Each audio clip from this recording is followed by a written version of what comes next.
அது அவங்க கமல்ஹாசன் ஆயிருக்காங்க. இல்ல இல்ல அப்ப ஆதவ் அர்ஜுனா வந்து அவர் சொத்துக்கு அவர் நிறுவனம் வச்சிருக்காரு. அததான் அதாவது நீங்க எப்படி இருக்கீங்கன்னா, நீங்க வந்து தாவேகா அல்லது ஆதவ் அர்ஜுனா இவங்களை கார்னர் பண்ற மாதிரியே பேசணும்னு நினைக்கிறீங்க.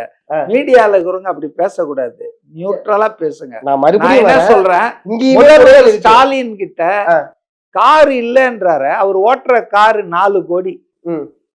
இது எப்படி அந்த கார் வந்தது? அதாவது இங்க யோக்கியம் இல்லைங்க எவனும். நீங்க வந்து யோக்கியனா இருந்து ஒரு கேள்வியை கேளுங்க அடுத்தவனை பத்தி. திமுகல இருக்கிறவனும் அண்ணா திமுகல இருக்கிறவனும் எல்லாருமே அயோக்கிய சிகாமணிங்க. ஆடிட்டருங்களை வச்சுக்கிட்டு பொய் கணக்கு தஸ்தாவேஜுக்கெல்லாம் கிளீனா எழுதிட்டு இதாங்க என் கையில இருக்கு. 10,000 ரூபாய் தான் கை இருப்பான். ஆனா அவர் போட்டுட்டு இருக்கிற ட்ரெஸ் ஷூவே 30,000 ரூபான்றாங்க. ஓகே, இது அதாவது நான் என்ன சொல்றேன்னா, காலங்காலமா இது பண்ணிட்டு இருக்காங்க. அத ஆதவ் அர்ஜுனா வந்து ஒரு விஷயத்த காட்டலன்னா ஐயோ அப்படின்னு குதிக்காதீங்க.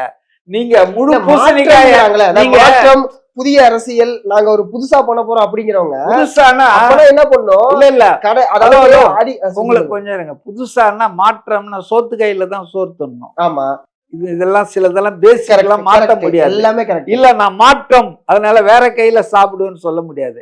சோ தேர்தல்னு வரும்போது அவங்க கிட்ட எவ்வளவு பொறுப்பு இருக்கு, எவ்வளவு சொத்து இருக்குதோ அதை சொல்றாங்க. ஆடிட்டர் கணக்கு இருக்கு, இன்கம் டாக்ஸ் இருக்கு. அதை போய் உட்காந்து நீங்க இதை விட்டீங்க, அதை மறைச்சிட்டீங்கன்னா இல்ல எலெக்ஷன் கமிஷன் கேட்கல, திமுக ஆட்கள் கேட்கறாங்க, எதிர்கட்சிக்காரங்க கேட்கறாங்க. உதாரணத்துக்கு உங்க கணக்கெல்லாம் ரொம்ப நியாயமா வச்சிருக்கீங்களா ராஜா? சொல்லுங்க. நான் தான் சொல்றேன், காரே இல்லாம ஸ்டாலின் இருக்காரு, எப்படி இது? அது ஏற்புடையதான். நீங்க நான் வந்து மறுபடியும் தாவேக்கா மட்டும் தான் தப்பு பண்ணி டிஆர் பாலு வந்து கடன் வாங்கினேன் பையன் கிட்டன்றாரு. ஆனா பையன் கம்பெனின்னு அது எனக்கு தெரியாதுன்றாரு. ஓகே, புரியுதா? விஜய் வந்து பையனுக்கு எப்படிங்க கடன் கொடுத்தாரு, மனைவிக்கு கடன் கொடுத்தாரு, அப்பாவுக்கு கடன் கொடுத்தாரு, எப்படின்றீங்க?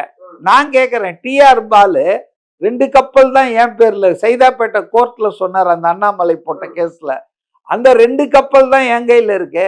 சரி, இவ்வளவு பணம் எல்லாம் நீங்க கடன் வாங்கி இருக்கீங்களா இந்த கம்பெனி கிட்டன்னா? ஆமா வாங்கினேன். இந்த கம்பெனி உங்க பையன்து தான் தெரியுமா? அது எனக்கு தெரியாது.